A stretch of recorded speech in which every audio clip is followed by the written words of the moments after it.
Okay, now we've got these two pieces glued. We can handle them now. So, because these two are going to come together, I'm going to assume some glues got right there. So I'm just going to take a little scraper of some sort. If you're a jeweler, I'm using a number 40 graver.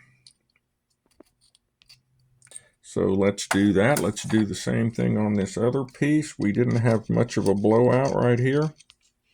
Okay, so once again, now we have now turned 4 pieces into 2 pieces, much more manageable.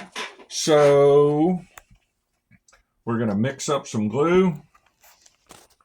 That's a longer joint. We better mix some more glue up. It's a brand new tube, so I can be generous.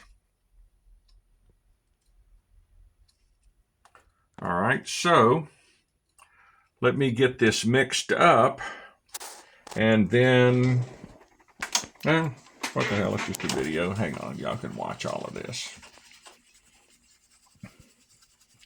You've heard that saying about watching paint dry or watching grass grow? You can watch glue being mixed up. Okay.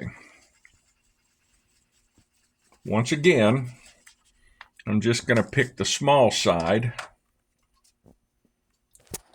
and we're just going to put glue along that joint.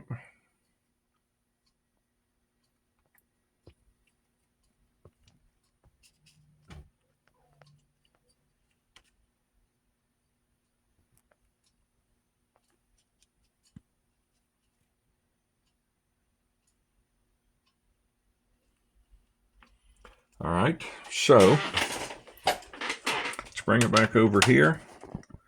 Let's push the two halves together. And then let me look at this side, and you can see we got a really good bond. So now, naturally, some of this glue is going to get on my table down here.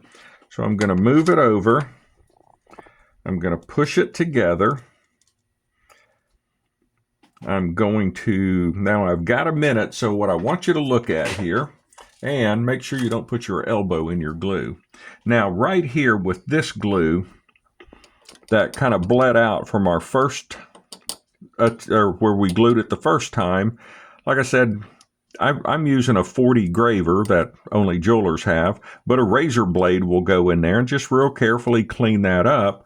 When we're done with it, then what I would do is once it's all done, I will then go in there and take epoxy one more time and fill the joints, because you can kind of see where there's some voids here, and I would fill it with epoxy, and then just like, because it dries colorless, and it'll just fill the gaps in and make it hide.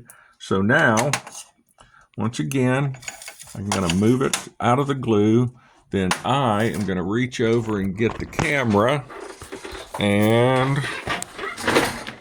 I'm going to let the person who owns this hold that and just get it nice and tight. And once again, we come over to here, and right now the glue's still like it was. So we got a minute, so we'll put you on hold. All right, here we are a couple of minutes later. Let me try to do this with one hand. Sorry. Now, you can see that glue is starting to solidify. But we've still got pressure on it over here. So like I said, when you want to know where that glue is in setting, it's exactly the same thing that's happening over here. So probably another minute or so and we can let go.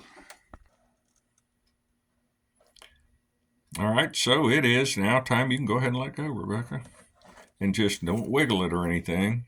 But now, let that set up. I don't recommend trying to come in and clean any of this stuff up for at least 24 hours, because that glue, even though it's set up enough it ain't going to move, you want that to harden overnight before you start messing with it. So, but here in about probably 2 or 3 minutes, you can pick it up and set it on something flat.